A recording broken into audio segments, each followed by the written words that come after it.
It's such a privilege to be up here accepting this award, but to be honest, everybody in this room and every single musician in this room deserves this award because of the perseverance and the resistance that they've shown over the last 18 months. I think that everybody deserves it.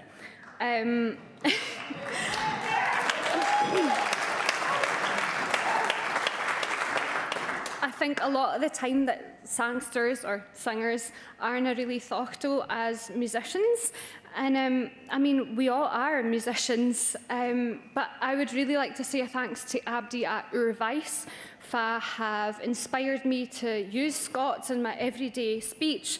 But I'd also like to thank the musicians that I've worked with over the years that have really shaped me as a musician. So I'd like to say thanks to Graham Rory, to Michael Biggins, to Aidan Moody, and to Luke McNally and Charlie Gray, and to Ross Miller as well. And I know that these are all laddies.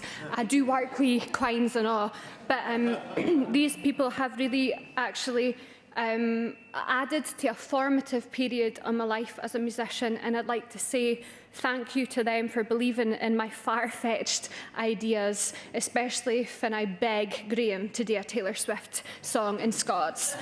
So, thank you very much.